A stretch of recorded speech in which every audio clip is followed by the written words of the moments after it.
Le damos un muy buenos días a toda nuestra audiencia. Hoy en Encuentros Pedagógicos, nuestra emisión 149 se abre con una mesa de trabajo de excelencia. Hoy tenemos grandes mujeres aquí. Hoy tenemos a Sonia Páramo, Heidi Quijano, Andrés Cubides y por supuesto Claudia Caballero. Ya en minutos está Néstor y estaremos con nuestro joven poeta. Muy buenos días, Heidi, ¿cómo estás? Muy buenos días a toda la audiencia, nuevamente por acá en vivo. Les contaremos qué tenemos para hoy. Hoy estará Sara Elena Márquez, fonoaudióloga docente de apoyo del programa de inclusión de estudiantes del Colegio República Dominicana. Sonia Páramo, licenciada en Educación Especial, docente de la institución educativa distrital Américas de Kennedy. Y por supuesto, nuestro máster Camilo Zapata.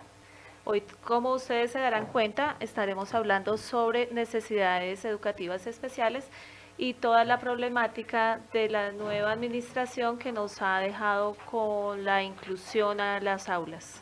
Sí, y es que el 21 celebramos el Día Internacional del Síndrome de Down. Por eso nuestro panel hoy va encaminado a esa propuesta política pública educativa que atiende a esos niños con necesidades especiales, educativas especiales. Sonia, muy buenos días, queremos escucharte. Gracias, muy buenos días. Mi nombre es Sonia Páramo, yo soy fonoaudióloga, soy docente de apoyo del Colegio Las Américas Jornada Tarde.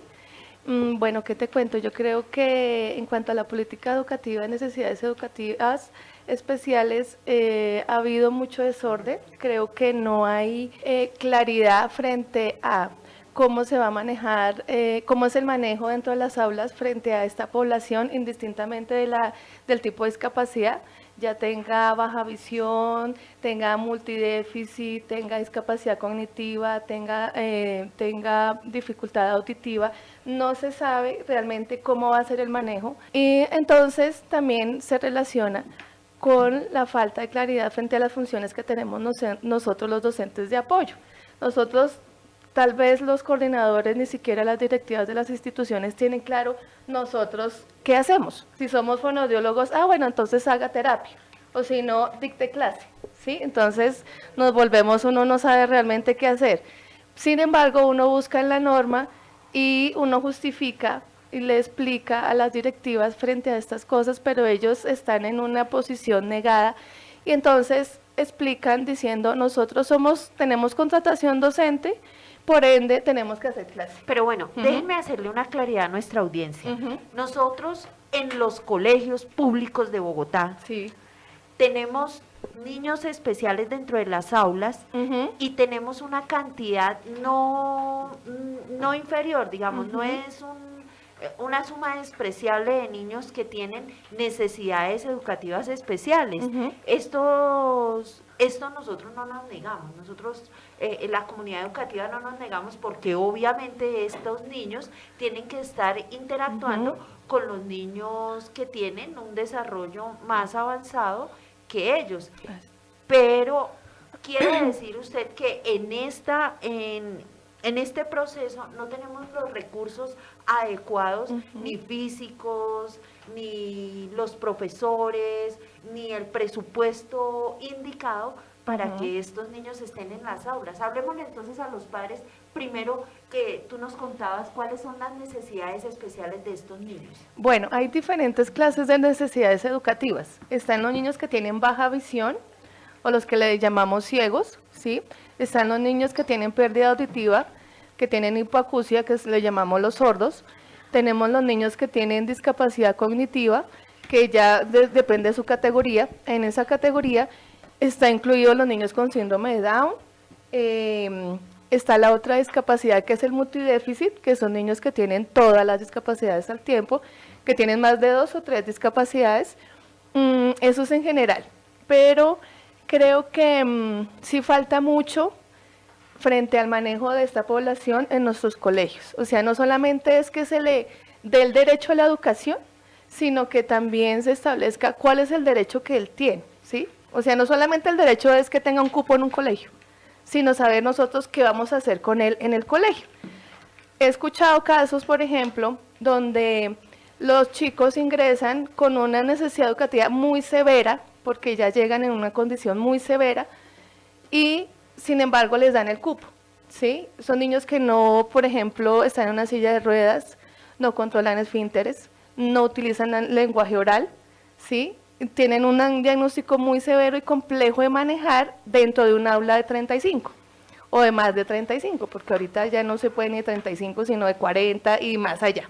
Entonces, eso genera mucha dificultad. Entonces, ¿cuál es la primera necesidad que tiene este niño? ¿Que tenga el derecho a la educación o que realmente tenga algo para que él pueda ser una persona? Porque es que realmente no desconocemos qué es lo que realmente quiere la Secretaría de Educación con esta población. Ok, entonces, profe Heidi, una pregunta muy concreta. Nosotros sabemos cuánto es la cifra de niños, a un aproximado de cuántos niños nos está, o más bien, la Secretaría de Educación tiene un estimado de por aula deben tener tantos niños especiales, o por colegio hay una cantidad especial, ¿hay una normativa para esto? Bueno, pongamos un poquito en contexto a Claudia. Yo soy parte del equipo de renovación, veníamos trabajando ya hace mucho tiempo en el programa. Yo soy coordinadora de un colegio, Leonardo Posada, y la problemática que se ha venido presentando es con el decreto 1421 del 29 de septiembre del 2017, donde ya no tenemos esa cantidad que teníamos antes, que por un niño con alguna necesidad educativa eran 3 menos sí, en el aula. Es decir, yo podía tener, si en el aula debían haber 45 niños, tenía 42 más uno de necesidades educativas especiales. Eso, según ese decreto, ya no existe.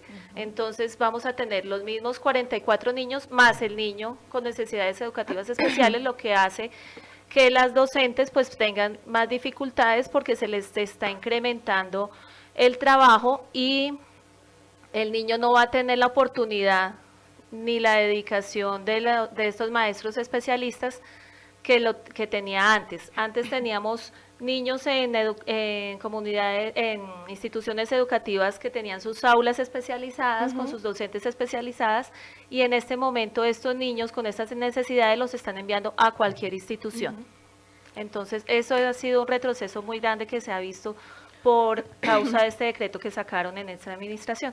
Así es, pues también te coloco en contexto porque, bueno, fuera que los niños están en inclusión en el aula regular, indistintamente de las capacidades que tenga, hay otro programa que es el de las aulas de apoyo especializado, aulas diferenciales, aulas exclusivas, no sé ni siquiera cómo se llama, y yo estoy en uno de ellos. Entonces uno no sabe, de acuerdo a la administración, entonces el nombre va cambiando.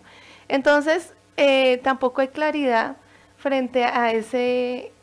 Una docente, por ejemplo, en el aula de apoyo especializado solo tiene 15 a 16 estudiantes, pero la condición de discapacidad que tienen estos niños es más severa que están en inclusión. Son niños, obviamente, como digo, tampoco tienen control del esfínter.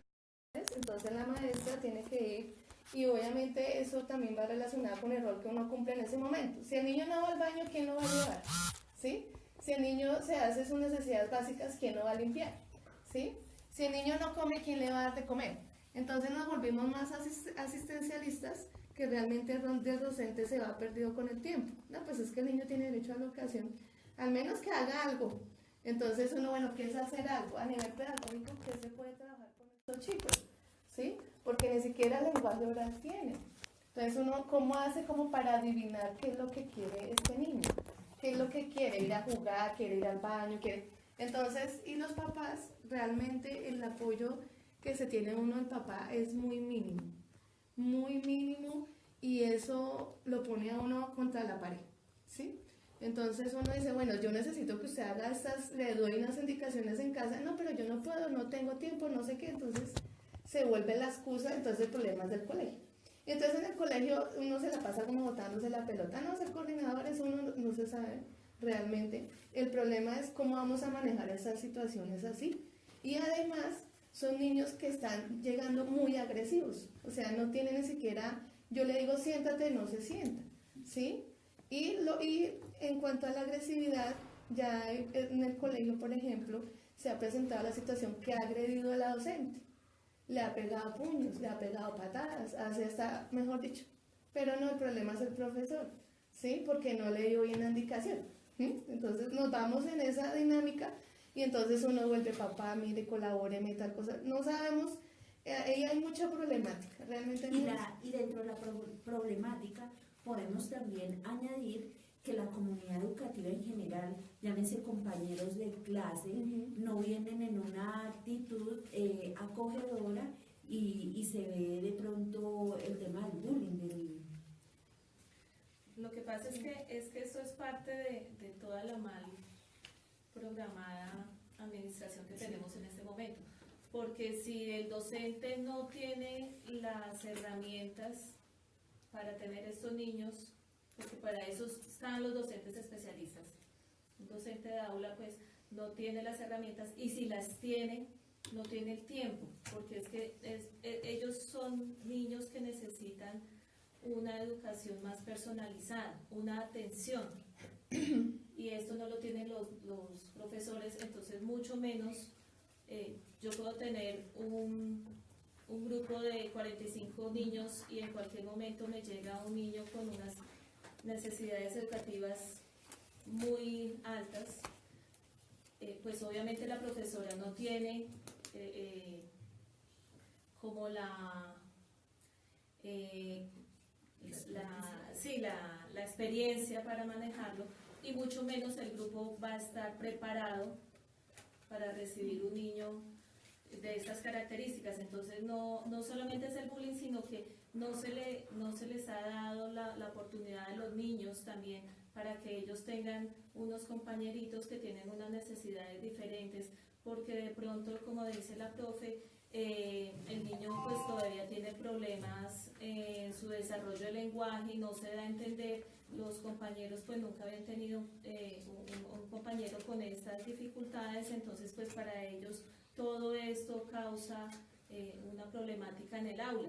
Más no solo es el bullying, sino porque pues ellos no entienden qué es lo que está pasando con su compañero. Entonces, y esto ocurre así, yo no tengo programado de que hoy a mañana me va a llegar un niño con una dificultad, sino que simplemente están llegando. Entonces, ellos mientras estaban en unas aulas especializadas, con unas docentes que tenían toda la preparación y toda la experiencia para esto, donde ya sus compañeros tienen diferentes dificultades, pero ya hay un manejo desde las docentes de cómo vamos a estar en el aula, qué pasa con nuestros compañeros, qué dificultades tenemos, cómo compartimos, pues simplemente están llegando porque todas las aulas deben ser de inclusión según lo que sacaron ahora, independiente de las necesidades que tenga el niño, y esto implica un retroceso en los niños, porque pasan de una educación donde se les estaba dando lo que necesitaban a simplemente adáptese a un salón de clase, adáptese y profesora, adapte mi currículo, adapte las temáticas. Entonces la profesora fácilmente termina haciendo adaptaciones para 4 o 5 niños más todos los otros 40 que tenga en el aula. Entonces esto tampoco ni es justo con el niño porque va a tener un retroceso, porque no se le va a dar el acompañamiento que necesita, ni es justo con la docente que va a tener una, obviamente, sobrecarga laboral. Claudia, muy buenos días. Muy buenos días, profe. Heidi, muy buenos días, mi profe. Sonia para Sonia. Muy buenos días. Buenos días. Y aquí nuestra visitante estrella que siempre nos acompaña. Buenos días. Samantha. Bueno, no, yo lo que quiero mencionar es esto. Este panel que tiene, para no caer en la casuística, tiene una direccionalidad y es procurar hacer una propuesta de política pública en educación de niños con necesidades educativas especiales. ¿Por qué razón? Hay varios espacios de discusión. Uno de ellos, el más cercano nuestro, es con la Secretaría de Educación, motivado por la discusión del pliego de peticiones que radicó la Asociación Distrital de Trabajadores y Trabajadoras de la Educación el pasado 28 de febrero. pues se refleja toda esta problemática que está siendo planteada aquí.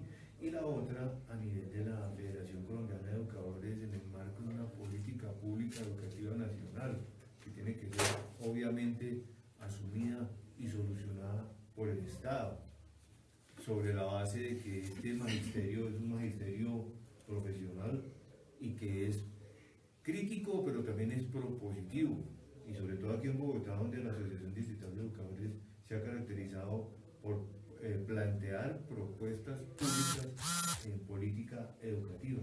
De ahí pues se generó este panel, además que tuvo una semillita, y fue que el pasado 21 de marzo se celebró, se puede decir, el Día Internacional del Niño con Síndrome de Down.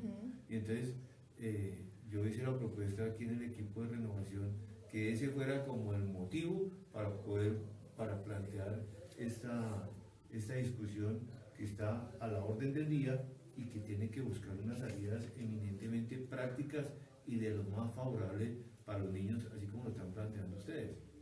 Por supuesto que aquí ya se comienzan a mirar cosas supremamente graves, como por ejemplo los parámetros, que los parámetros en el orden nacional están siendo manejados con un piso.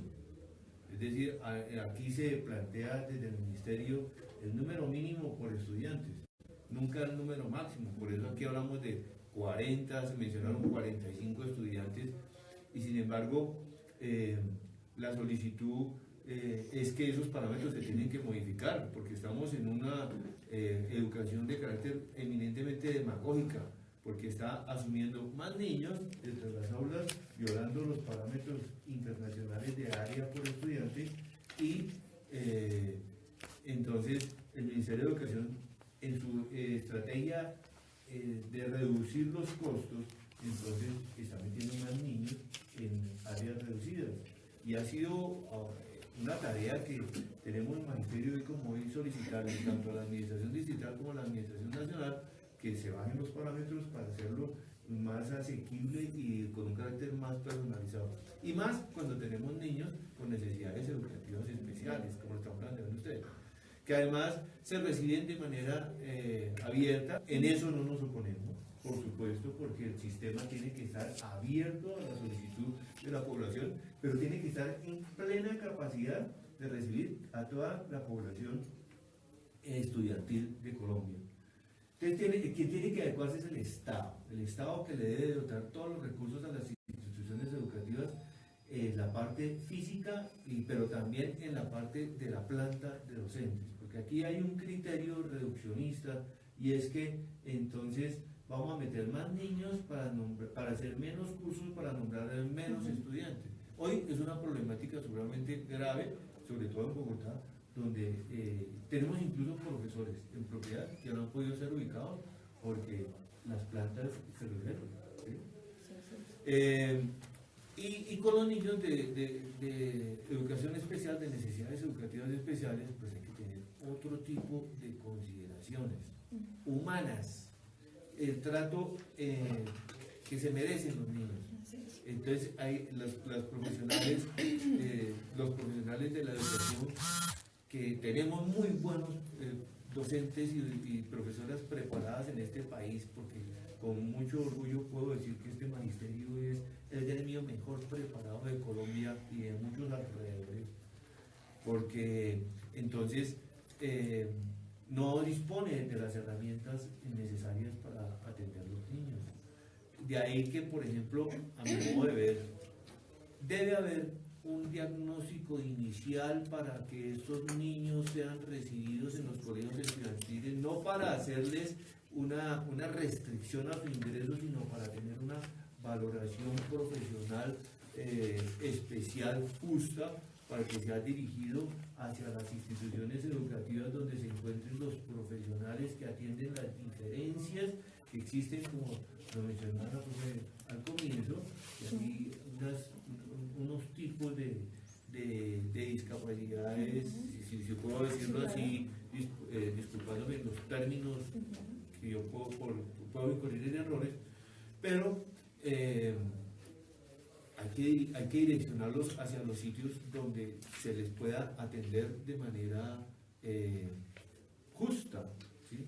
Y humana. Es que así lo teníamos, Andrés. Había instituciones donde estaban las aulas especiales para ellos, donde estaban los docentes especiales para ellos, y en lugar de fortalecer estas instituciones, lo que estamos haciendo es que están dispersando a los niños y no les están dando lo que merecen, lo que necesitan. Nos acaba de llegar nuestra compañera Sara Elena Márquez, fonoaudióloga, docente de apoyo del programa de inclusión de estudiantes sordos del Colegio República Dominicana. Sarita, muy buenos días. Muy buenos días. Bueno, la situación con el decreto 1421, de pronto ya lo mencionaron, eso hace referencia. Ahí hay 4 puntos que se atienden, ¿cierto? Que es oferta general, la oferta para la población sorda, la atención domiciliaria y lo que tiene que ver con formación de adultos. Lo que tú mencionas cuando se habla de oferta general dice que entonces en todos los colegios se deben recibir estudiantes en condición de discapacidad, y eso más que todo lo hacen por el tema de la georreferenciación, o sea, si están ubicados cerca a la residencia. Aquí de qué estamos hablando, tú estabas mencionando algo muy importante, que es que los maestros son maestros que muchas veces están dispuestos a trabajar con esa población. ¿Qué es lo que pasa? Que no les estamos dando las herramientas ni las condiciones necesarias para que esto suceda. Uno de los retrocesos con relación a lo que había en las administraciones anteriores era que había una posibilidad de que donde había niños con discapacidad, el número de estudiantes en el aula se redujera al menos a 2 estudiantes menos. En esta nueva, eso ya no lo hay. O sea, los parámetros dicen que deben estar con el mismo número de estudiantes. Eso hace que los maestros no sientan garantías para trabajar con esa población. Lo otro es también las herramientas y las herramientas virtuales, digamos que se pudiera contar en los salones con herramientas, porque se habla también del diseño universal de aprendizaje, que dice que una herramienta para un estudiante en condición de discapacidad de repente pueda servir para todos los otros estudiantes que están en aula regular. Pero los docentes muchas veces no cuentan ni con el televisor, o si está el video y se daña constantemente porque la lámpara se acaba, o sea, como muchas condiciones de repente a nivel de tecnología que tampoco funcionan. Los espacios físicos, si son chicos en silla de ruedas, si ya hay 2 chicos en silla de ruedas en un salón, pues eso ya reduce la movilidad de todo el mundo. Entonces digamos que en cierta forma son como las garantías y las condiciones necesarias para que estos maestros, porque muchos de los maestros de aula regular están dispuestos a trabajar con esta población, siempre y cuando nosotros desde el nivel central y desde las docentes de apoyo, porque ese es otro punto, las docentes de apoyo muchas veces les dan toda la responsabilidad, y entonces si pasa algo malo, es responsabilidad de la docente de apoyo. Si pasa algo bueno, entonces ya es un trabajo en equipo y donde todo el mundo está apoyando, ¿sí? El decreto menciona que ahora menciona el PIAR, que es el Plan Individual de Ajustes Razonables. En ese PIAR, ¿en qué estamos en este momento? Apenas en la fase de caracterización. Ya dieron los formatos del Ministerio de Educación Nacional, que son los que se deben implementar, pero apenas digamos que estamos como en una fase inicial de caracterización, y algo que hemos adolecido de repente es como de una directriz desde el nivel central, pero contundente, o sea, porque nos han mandado los formatos y nos han mandado la información a través de las redes, pero digamos del nivel central no hemos contado como con una directriz oficial o algo que diga estamos en esta fase, y en esa fase están todos los colegios, porque en algunos colegios también o los padres o los docentes están inquietos y nos están diciendo que ya debemos tener ese plan ajustado. Bueno, yo quiero dejar una pregunta para luego en nuestro corte, nuestra segunda parte del panel, y es todas esas denuncias que ustedes hacen frente a ese recorte de presupuesto, frente a ese maltrato y todas estas cosas, ¿no están encaminadas en esta administración a esa perversa modalidad de concesión de la educación, de privatización de la educación?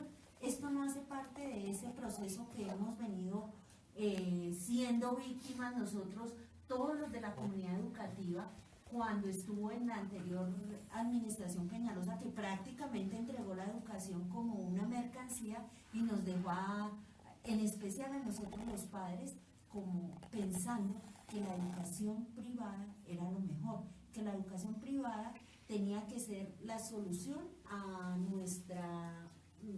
la educación para nuestros hijos. Claudia, no, eso es una verdad de apoyo. Esta administración y este gobierno se caracteriza por ser gobiernos neoliberales, y el neoliberalismo se caracteriza por desentenderse de la responsabilidad estatal para atender el pueblo colombiano, las necesidades de la población. Y en la medida en que se quiten las responsabilidades de encima, pues para ellos mucho mejor. Pero como lo hemos visto, el impacto en las comunidades es profundo, y por esa razón pues se siguen dando este tipo de políticas. Pero son dos características que se han planteado en esta mesa, pues el carácter neoliberal de la política, que se desentiende de lo que se está planteando aquí como una obligación del Estado para esta cuestión especial de los niños con necesidades educativas especiales, pero a nivel general pues no hay una respuesta. Sarita ya está diciendo, es que para atender a los niños se necesita infraestructura, se necesitan recursos tecnológicos, pues ese es un deber del Estado. Se necesita reducir los cursos, el número de estudiantes, ese es un deber del Estado. Se necesita tener aulas especializadas, colegios con infraestructuras especializadas, ese es un deber del Estado.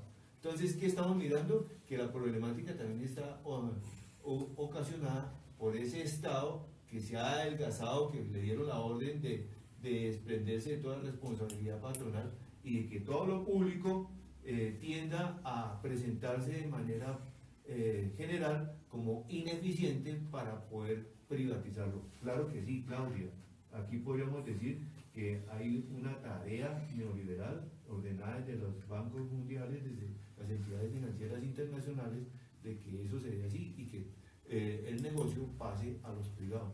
Pero indudablemente, mientras nosotros como magisterio, que tenemos una bandera centrada, que es la defensa de la educación pública, la defensa de todo lo público, pues aquí estaremos planteando esa responsabilidad del Estado. Y para esta discusión que tenemos hoy, pues el Estado tiene que darle los recursos necesarios para la educación especial.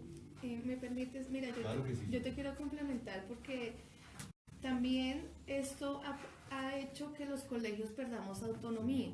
¿Sí? Cuando el chico llega y según la 1421 dice, bueno, si no tiene el diagnóstico, ¿qué puede pasar?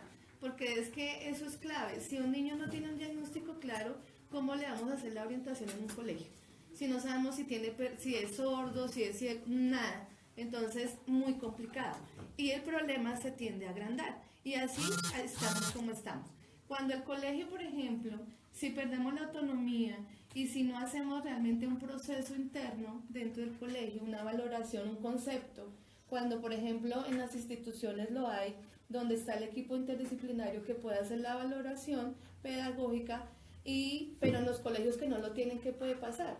¿Sí? No, pues está orientación, mira, y le dice, no, pero es que lo oriento a otro colegio, no, pero es que me está negando el derecho a la educación. Es que no le estamos negando el derecho a la educación, le estamos orientando su proceso. Estamos diciendo que si su niño tiene hipoacusia neurosensorial mixta, pues no debe estar en un colegio con discapacidad cognitiva, ¿sí? Debe estar en un colegio, por ejemplo, en SAER segunda, que ellos manejan ese proceso. Sí, si el niño es oral, si el niño, bueno, otras condiciones que se miran ahí, ¿sí? Se tiene que tener muy clara el tipo de discapacidad. Es muy clave eso, porque es que ahorita con esta norma todo el mundo llega a los salones, entonces en el colegio se tienen 45 o se tienen más chicos, y más difícil es el problema. Bueno, qué pena acordarte eso, pero vamos a una pausa y ya regresamos. Tranquila, no te preocupes. ¿Qué tal? ¿Cómo estás? Sí, no, yo llegué también solo. Y es que ese tráfico está horrible. Y lloviendo. Tú te puedes correr un poquito, es que no sale sino tus manos. Tranquila, no te preocupes. ¿Me corro para acá o me hace allá? Ustedes estaban como con el tema de ser el PIA. Ahí estamos en un proceso bien complejo porque al coordinador se le ocurrió una gran idea. Eso no es excusa, No, se le ocurrió la gran idea de que nosotras las de apoyo hiciéramos un plan de asignatura, porque como nosotras tenemos contratación de docente, entonces dicte clase. Y si no, entonces él me dice a mí, no, es que usted es una persona acomodada, entonces si no dicta clase, entonces haga terapia. En esos términos estamos, entonces uno no hace nada, Sí, estamos en una discusión bastante fuerte frente a eso. Y pues ellas sí cogieron lo de este diseño universal de aprendizaje, pero el colegio ya tiene otro modelo. Entonces se les sugirió, no métalo como metodología. Es que es una ¿sí? metodología, no Exacto, es un modelo. exacto. Digamos Entonces, es eso, que si uno planea, por ejemplo, para el chico sordo un video, ese video sirva para todos los estudiantes. pero es muy complicado, muy difícil. Yo lo veo, Vamos a entrar con... Sí, yo lo veo difícil, pero... Entramos con la canción, después va... Mientras está la canción, yo voy a hablar con Fabio. Ustedes hablan con Fabio y ya después mandan el editorial. Mandamos la editorial. ¿Sí? Vale. Y entonces estamos así. con Miguel. O sea, son condiciones que Miguel realmente uno trata de orientar el proceso y uno se va. Así como tú lo dijiste, a mí me pasa todos los días. Además, el trato que uno recibe, o sea, uno como profesional no tiene ni siquiera ese respeto profesional. Yo Y se nos queda Porque la como los entrevista, profesionales. se nos queda la entrevista. Entonces, además, Yo sí soy importante que Sí. el informe de lo que ha pasado en la pero a negociación. nosotros sí nos pasa eso todo el tiempo. Se debería ampliar el proceso de los equipos interdisciplinarios, me parece que debería, y más con estas necesidades si seguimos así. Si no se quita el parámetro, si no se promueve el parámetro de 3x1, que amplíen entonces programas, Sí, mira, los te equipos devuelvo interdisciplinarios primero a en las Miguel. instituciones que tengan necesidades educativas. Porque es que una orientadora, o sea, es tú la cuenta, una orientadora, una docente de inclusión para toda esa cantidad, porque es que como no hay límite. No hay límite en la norma, entonces pueden ser los 45 niños con necesidades. Sí. ¿Sí? Pasemos Eso es la grave. editorial. Terminamos haciéndolo al revés. Y la idea era haber mandado la editorial primero y haber comunicado a Fabio. No es el orden de los factores no de reproducción. No, sí. Sí, porque al fin y al cabo, claro, da lo mismo a los comienzos al final. Pero no se nos piden por fuera. Ya le dedicamos media hora a esta parte. No, pues exactamente, sabían formatos pasemos para a el la día. editorial. Sí. A partir de cuándo salieron, no puedo Comuniquémonos buscar con eso. Fabio. Entonces son ¿En la 5 página? minutos y después nos comunicamos con Es Miguel. por eso yo decía, No, no es es que que ya ya no no nos comparten compartimos nada. todo el resto, pero que eso lo dan a través Sí, de las redes más bien la locales. editorial. No, nosotras no podemos esto asistir a llama- la red llama porque por tenemos Fabio. un problema. Y Como la red ¿Cómo es base el no número? encontramos nada, 315-306. entonces la posición de los sectores, bueno, esto puede ir a la actividad de la red, pero tiene que cumplir su jornada de la tarde, porque su jornada es de la tarde. 48. Entonces, ¿Cómo? ese es la dinámica. 315-306, 42-48. Que ojo que se Bueno, después de esta introducción musical, nuestro Raúl Ramírez Moreno nos envió una editorial.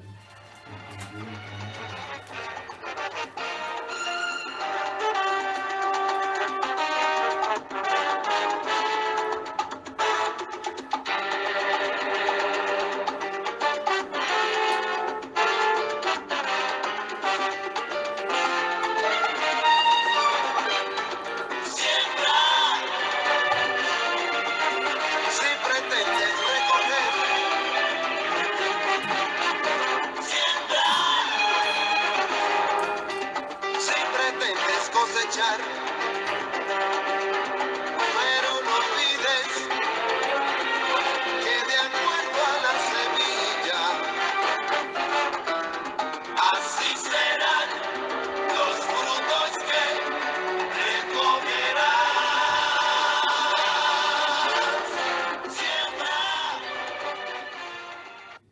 Buenos días a nuestra amable audiencia, la comunidad educativa, padres de familia, estudiantes y profesores de Bogotá, Cundinamarca y de todo el país, e inclusive fuera de él, que nos escuchan a través de la emisora Mariana 1400 AM, o también en directo o en diferido a través de nuestra página web www.renovacionmagisterial.org, en donde además se encuentran a diario la información más actualizada en el campo de la educación, del sindicalismo y de la política. También nos pueden ver y oír en directo a través de Facebook Live Renovación Magisterial. Buenos días Claudia, buenos días Heidi y un saludo muy especial a las maestras que hoy nos acompañan en la mesa de trabajo y que han dedicado su vida con entusiasmo y sacrificio, pero sobre todo con mucho profesionalismo, a las niñas, niños y jóvenes con necesidades educativas especiales. En mi condición de padre de familia de un niño con síndrome de Down, Me quito el sombrero ante ustedes, compañeras, con mucho respeto, admiración y agradecimiento. Nuestra nota editorial centra su atención en el escenario electoral que está viviendo el país, partiendo del análisis de los factores que explican el trágico resultado electoral del pasado 11 de marzo, donde, pese a los múltiples llamados en contra de la corrupción, en contra de la guerra y por la paz y la reconciliación de los colombianos, las corruptas maquinarias y el discurso guerrerista y de odio se impuso en las urnas. ¿Por qué? En primer lugar, el fraude electoral, la transhumancia, la intimidación y el constreñimiento electoral en las regiones en donde la narcoparapolítica y los corruptos gamonales políticos se imponen.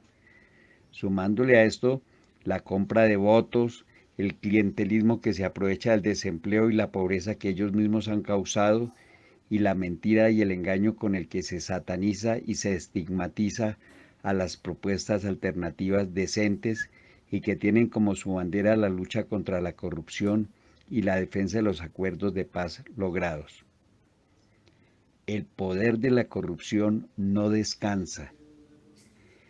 En los últimos días han presentado ante la opinión pública el supuesto resultado de la última encuesta en donde de manera mágica el candidato de uno de los sectores políticos más incriminados, juzgados y condenados por corrupción y por sus nexos con el narcoparamilitarismo, aparece como el que más quieren los colombianos como presidente, subiendo del 9.2% de los encuestados que lo respaldan, resultado que arrojaba la anterior encuesta, al 45.9%, posicionando desde ahora con supuestas amplias mayorías la victoria que esperan obtener, logrando, como lo hicieron en el referendo por la paz, que una mentira 1000 veces repetida termine convirtiéndose en verdad, contando para ello con enormes cantidades de dinero para desarrollar intensamente la estrategia publicitaria, a diferencia de los sectores políticos enemigos de la corrupción que no cuentan con los mismos recursos. Pero la estrategia también está dirigida a afectar negativamente al candidato Gustavo Petro, quien realmente está logrando el respaldo de amplios y diversos sectores de la sociedad colombiana, empresarios, trabajadores, campesinos, estudiantes, indígenas, honestos, decentes, demócratas, enemigos de la corrupción y de la guerra, presentando falsos resultados, manipulando y sugestionando de esta manera a la opinión pública, dando a entender que Gustavo Petro está por debajo, que las mayorías las tiene la extrema derecha. Numerosas encuestas, diferentes a la que estamos reseñando, han mostrado a Gustavo Petro con altísimos porcentajes de aceptación. Entre otras, la encuesta realizada con estudiantes de las más importantes universidades públicas y privadas, en donde el 48.2% de los estudiantes expresaron su respaldo a la candidatura de Gustavo Petro frente al 5.5% que respaldan al candidato de Álvaro Uribe y el 0.6% a Vargas Lleras. Renovación Magisterial y su programa de encuentros pedagógicos persiste en el llamado a la más amplia unidad de los demócratas del país, de los amigos de la paz, de los enemigos de la corrupción, alrededor de una candidatura única para la presidencia de la República que enfrente con posibilidades reales de éxito a los candidatos que representan la guerra, el odio y la corrupción y que son la causa del hambre y la miseria, del sufrimiento de millones de colombianas y colombianos. Les habló Néstor Raúl Ramírez Moreno, integrante del Comité Ejecutivo de la Central Unitaria de Trabajadores CUT, Subdirectiva Bogotá, Cundinamarca. Que tengan un feliz fin de semana y una Semana Santa con mucha paz y tranquilidad. Así serán los frutos que recogerás.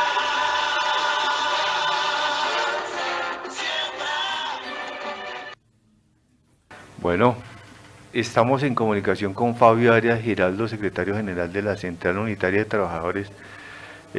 Y Fabio acabó de asistir a Sao Paulo, a una reunión donde se confeccionó la lista de países que se consideran deben ir a la próxima conferencia de la OIT y que deben ser estudiados por la Comisión de Aplicación de Normas para Sanción. Fabio, muy buenos días y explíquenos qué es este evento en Sao Paulo. Bueno, buenos días a usted, Andrés, a todos los compañeros a la mesa de trabajo y a todos los oyentes de Encuentros Pedagógicos. Evidentemente, pues, las diferentes representaciones de los sindicatos de todas las Américas hicimos una reunión en Sao Paulo para establecer la lista que por la región de la América debe ir a la próxima conferencia de la OIT en Ginebra en el mes de junio, a objeto de que se revise el cumplimiento o la violación de los convenios internacionales de la OIT. Después de hacer un estudio juicioso de la situación en que estamos en las Américas con el tema de la violación a las libertades sindicales, por lo que ha pasado en las reformas laborales, en Brasil, en Argentina, ¿sí? Consideramos nosotros en México lo que ha venido sucediendo aquí en Colombia. Establecimos entonces una serie de prioridades para que en esa comisión de normas sean llamados 5 países de la región a que verdaderamente hagan respondan por la violación a las libertades sindicales en estos países. La lista que confeccionamos allí en esa reunión quedó de la siguiente manera. Primero, Brasil por el convenio 98, que es la negociación colectiva. México por violación al convenio 87, que es el derecho de asociación, la libertad de afiliarse a un sindicato. Allá el sindicalismo patronal es muy fuerte y evidentemente vienen sacándole la actividad de la representación sindical a los trabajadores. En Guatemala también por el convenio 98, negociación colectiva. Hay un problema muy similar en Colombia con el asesinato de líderes sociales y sindicales. Argentina por violación también al convenio 87 y Colombia por violación también al convenio 87, es decir, al derecho de asociación. Aquí en Colombia pues tenemos los temas, por ejemplo, para poner solo un ejemplo dramático, la masacre laboral y sindical que se está desarrollando con el tema del despido masivo de los pilotos de Avianca y prácticamente la liquidación de la organización sindical. Entonces, esos 5 países quedaron dentro de las prioridades de la región para que se establezca en Ginebra en el mes de junio la lista de los 24 países que violan las libertades sindicales en el planeta. Bueno, Fabio, esperamos que la OIT considere a Colombia porque en la práctica ha violado los derechos de los trabajadores. Estamos pendientes pues de su comunicación próxima. Muchas gracias, Fabio. Bueno, un buen día para todos. Gracias, lo mismo. Bueno, estamos en comunicación con nuestro presidente de la ADE, Miguel Ángel Pardo. Sí, muy buenos días a Claudia, Heidi, a Sonia y a Sarita, representantes de ese sector que hoy persigue la administración distrital y nacional una atención digna a los niños que tienen necesidades educativas especiales. Y por supuesto, un saludo a Andrés y a nuestra invitada de honor, a Sami, la pulguita, como le decimos cariñosamente. Esa salió a correr.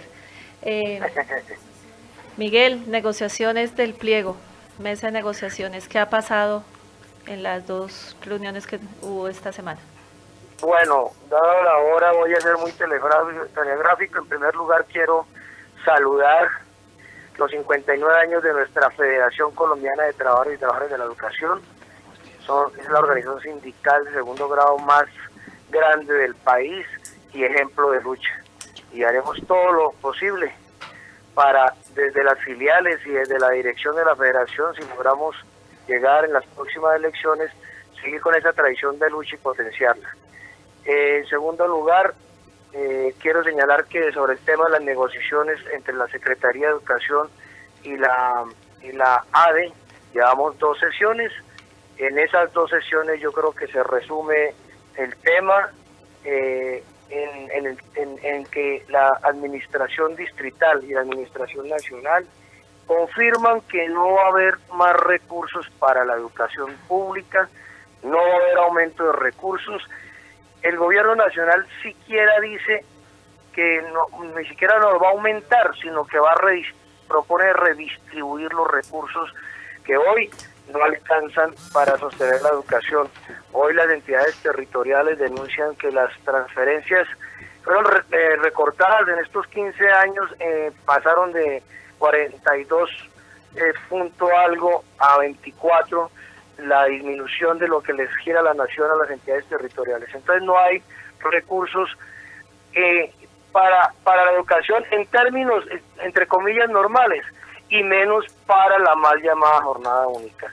Y eso hoy la administración lo ha reiterado y en Bogotá, y pese a que la nación ha planteado esa circunstancia, el gobierno distrital intenta pasar del 11% de colegios en jornada única al 64%, 32 en jornada única, 32 en jornada extendida, sin condiciones, a costa de la pedagogía, a costa del bienestar, a costa de la salud y a costa de la sobrecarga laboral.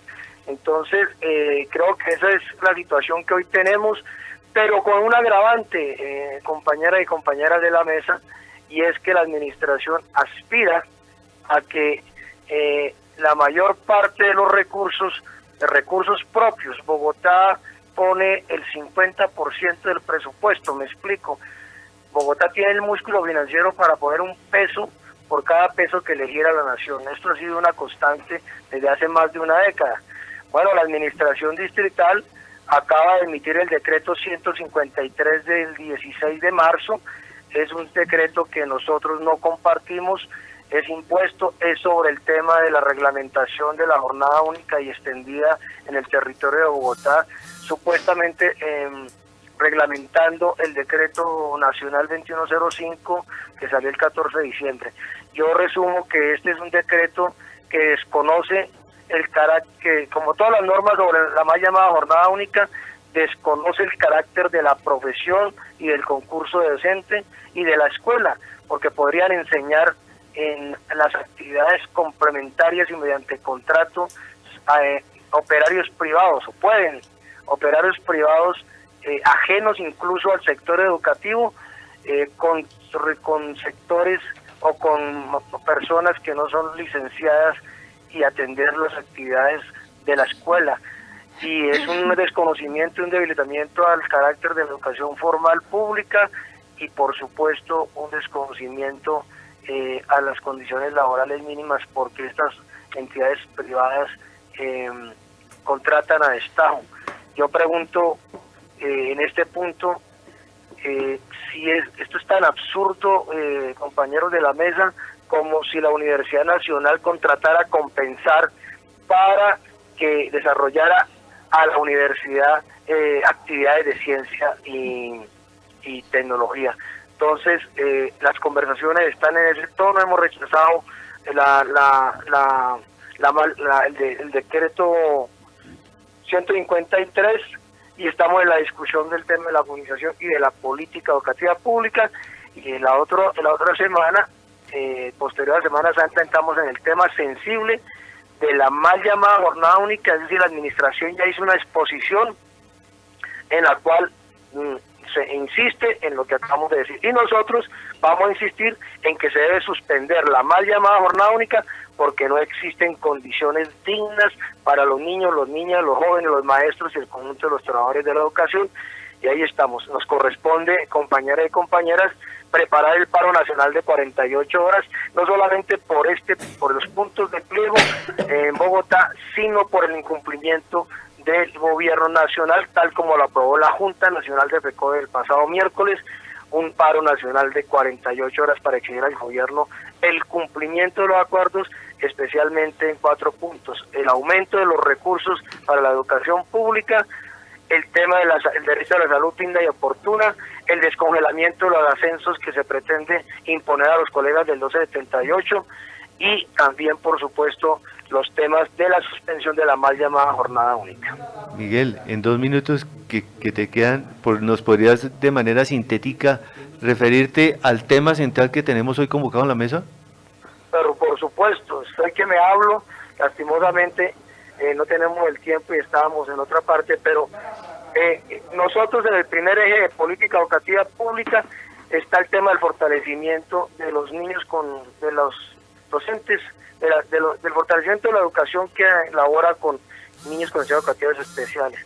Nosotros hemos exigido en esa materia que esta atención, este sector educativo debe considerarse como nivel educativo dentro de la educación formal. Estamos exigiendo, obviamente, que el territorio no aplique el decreto nacional y que mantengan la política que Bogotá logró, conquistada desde la ADE, de que en Bogotá exista el reconocimiento a la necesidad de las aulas exclusivas y como que también exista, por supuesto, cuando así se requiera, niños integrados al aula regular. Que se cumplan los acuerdos suscritos el 29 de octubre del 2014 que plantea un número máximo de chicos en el aula exclusiva y un número máximo de estudiantes integrados al aula regular, y que en esos cursos del aula regular, el número de estudiantes del aula regular son de menor número, perdón la redundancia. Entonces nosotros estamos exigiendo además la construcción de aulas exclusivas en el territorio del distrito.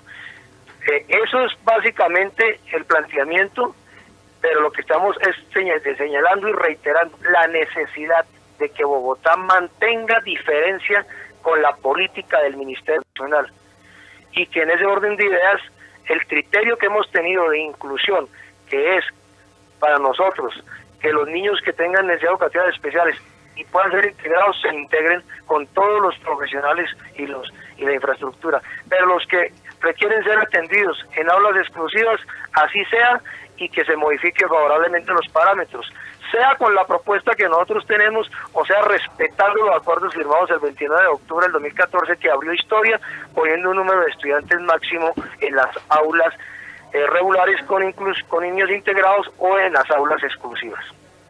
Bueno, muchas gracias, Miguel.